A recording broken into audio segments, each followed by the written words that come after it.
In the building right now, Sana G Morning Show on KMEL, DC, Lady Ray, Angie Biz. Plus, we got Faith Evans in the building. What's happening? Hey, good morning. How you feeling? You running around right now. You got a lot of things going on. I am. I'm real happy to be up here in the Bay again, though. I got a lot of faithfuls up here. I just, been making my rounds trying to get the word out there about my new album, The King and I, with me and Big, coming May 19th. And, I got a lot of other things going on, too. That's the first on the agenda. Folks have been looking forward to that for a minute because I know when I first heard the announcement that this album was going to be out, like, I was definitely juiced to hear, both of y'all voices come together, like, on a record, and then there's supposed to be a TV special around this, too. Or is that... Well, his estate, me and Miss Wallace are executive producing along with A&E Films, a documentary. It's not so much about the album. Yeah. I mean, they definitely follow me a little bit making the project, but it's more just a personal account of Big's life from people that really knew him well.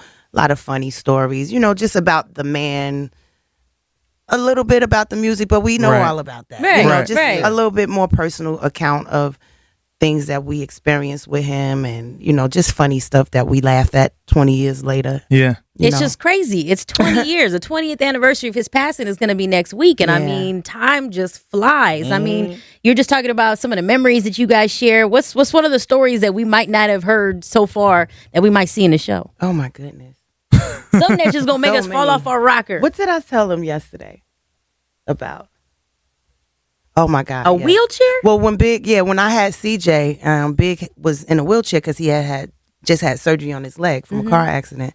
And, he had to pee in a little, the little water thing. Catheter bag? No, the little pitcher. No. Oh, okay, I got it. So instead of him, wheeling himself around from everybody, he just would pull it out and pee. And the doctors and nurses I'm like, what are you doing? I'm up here. He was crazy like that, though. I mean, he found it quite funny. Right. So did the doctors and nurses. Right. Yeah. And meanwhile, you got all of Junior Mafia and all of my friends from Jersey trying to peep through that little square glass just to see what's going on.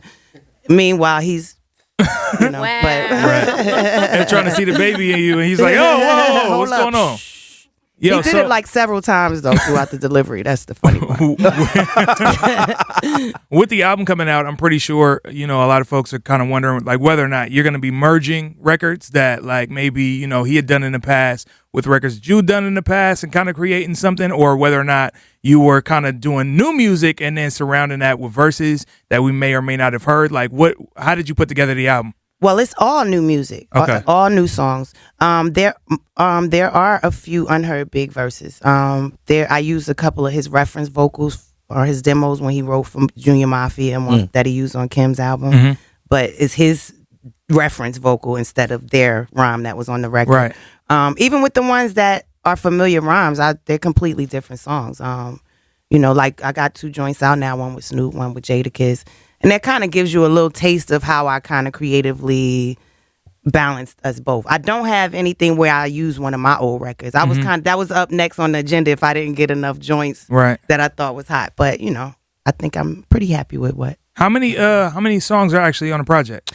There are 25, but that's including 8 or 9 interludes. Okay. Oh, okay. I actually have some interludes where Miss Wallace is kind of telling the story of how she felt about our relationship, and I just kind of put music behind some footage I had of her. It's very funny. It's very funny. That's dope. So for the real Faith Evans fans, what can they expect to hear from you on this record that might take them back to the hits that you already had?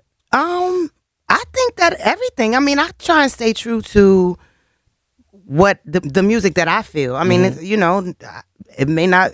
Some people may be expecting something different, but I think my fans are definitely going to enjoy it. I got a chance to really stretch out creatively, and imagine if you got some Biggie acapellas and you could do whatever you want with them, and you are a creative person as well. Right. It ain't like I'm just a producer, but I sing, I write. So even if I had somebody else coming in and do the stuff, I would still feel like, oh my God, that's dope how I did that. It just happens to be my idea and me that actually, brought everybody together to execute it. But I think it's a representation of course, the music that we are known for and the feel of that whole 90s thing, but also the fact that it is new music. Right. They're new songs. So it's like, I kind of feel like I gave, in a way, there's new life to the stuff that you already know, Definitely. Like there's 2 songs on the album that closely embodied the one the songs that they came from, and that's Wife Commandments, which I took from 10 Crack Commandments, Right. and Me and My B. Okay. But those were the first two I recorded, and those were the first two songs that I back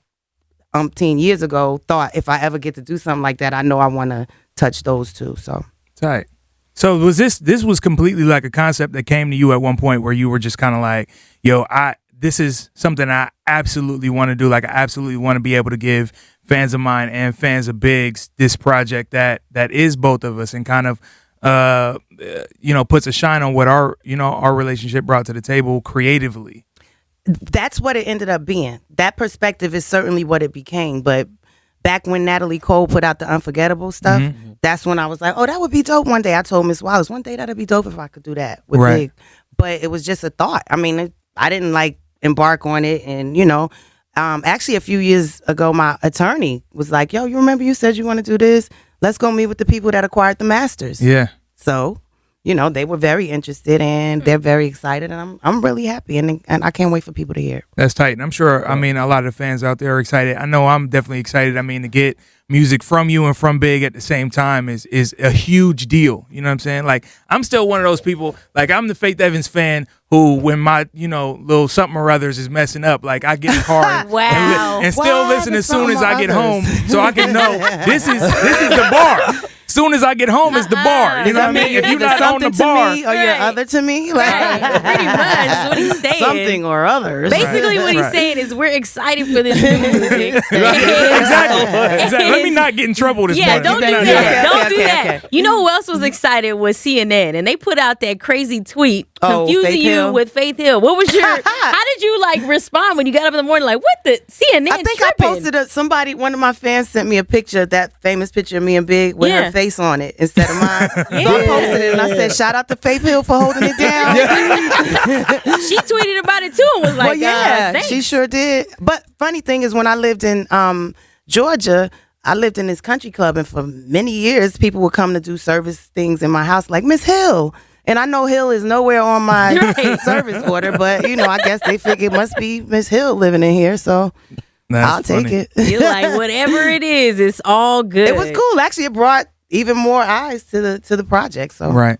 Okay, well, that's tight. Give us the date one more time when May it's coming 19th, out. The King and I. It's actually available for pre-order now on Amazon, Google Play, iTunes. It'll soon be on Tidal. And you get the first two singles, the joint with Jadakiss and the joint with Snoop, if you pre-order the album now. Okay, cool. And as far as the special, when is that going to be dropping as well? April 11th. Tentatively it's called Big Papa, but that's a tentative title. But it will premiere on A&E Films. On A&E. I gotta ask this because everybody is kind of like, it's a little. Come on, you could have stopped at the first one. Did you listen to the Remy Ma, Nicki Minaj diss track? Yes. Did you listen to the second one that she just put out? Yes. And did she need to do the second one? I mean, she probably has some more bars on her chest. You think Nicki's gonna respond? I don't know. I mean, in the spirit of the whole battle rap world, I guess people like she should, but she should. I guess that's her choice. Sometimes silence is the best response. Sometimes it is. I take that road quite a lot. Nice. There it is. All right, ladies and gentlemen, give it up for Faith Evans in the building. Appreciate you for coming by this morning. Thank you, guys.